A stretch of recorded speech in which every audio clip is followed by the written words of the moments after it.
You guys protested the game the other night, the one you lost. Have you heard anything? When do you expect to hear anything? First of all, let me leave clear that my job is to make sure that we put the most competitive team on the field, that we're the best as we can be in every game that we play, and we have people in our organization that make decisions in order to be able to put something like this, a protest.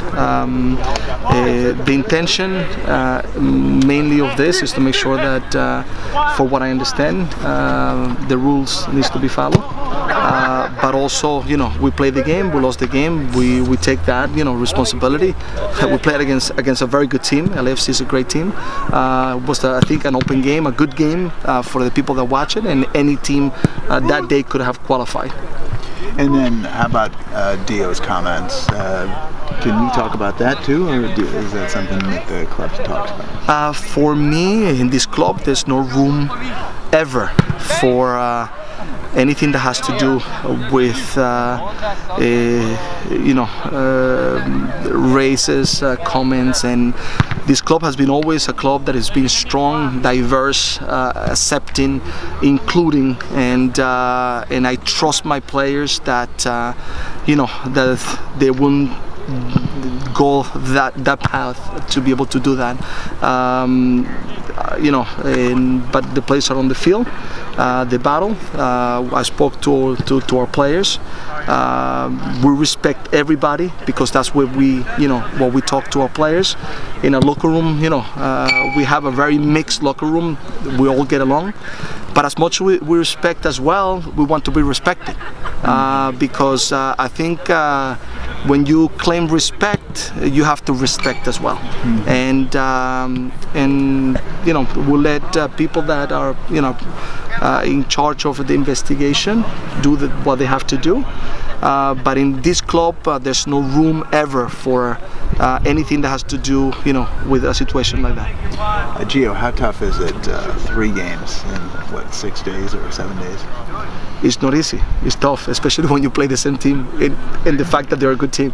But as I said, we took 2 different approaches. The first game, we played in a way that we felt was necessary at that particular time. Then the second game, it was an open game.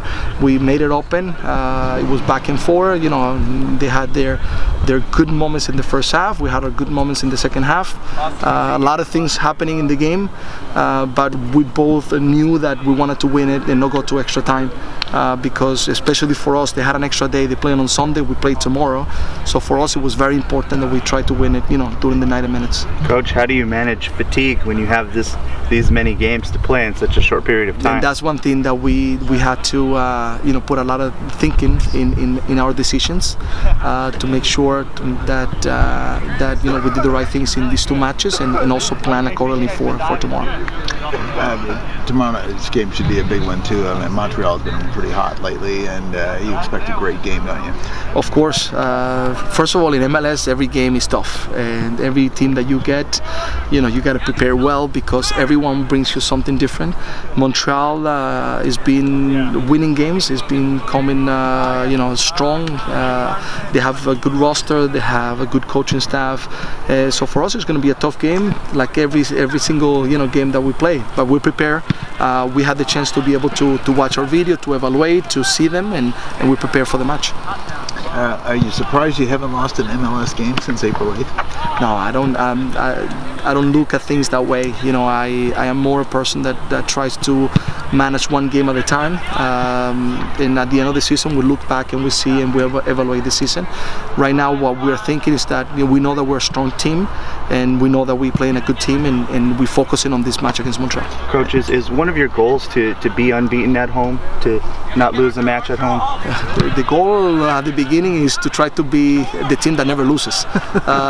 If it's a home, away, cup, anything. And then you play from that part and prepare for each game. At this point, do you feel like the team physically is in good shape for tomorrow night? I believe that the team is in good shape. It's not easy. It's not easy to be able to have a turnaround of 3 matches in such a little time. I think it's only 7 days, the 3 matches that we have to play. So it's not easy, but I'm sure we'll be prepared for the match.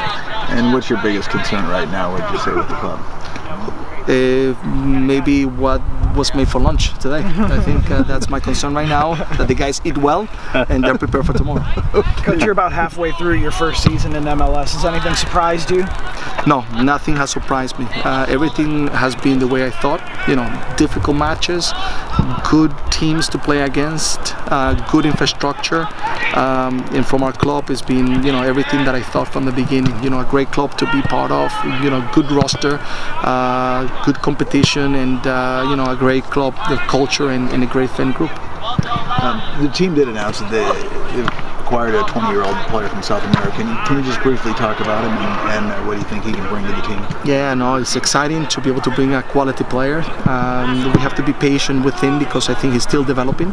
I think he's you know, brought in also to help, but for the future as well. And we're excited that he's on his way already to be able to be here. So you know, I think it's been a very good move by the organization to be able to bring a quality player. Coach Adi didn't play in either of the LAFC games. Can you talk about what the reason behind that was? Yeah, no, it was just a decision made, and that's all. So he's healthy, he's fine, he's good, and he trained well today. Okay. Anything else? Okay, great.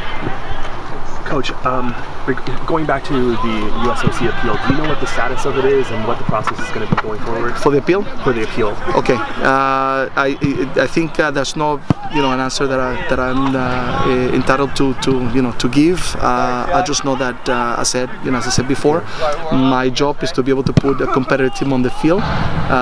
We have people that are in charge of that, and they're following up, you know, what will be the next steps going forward.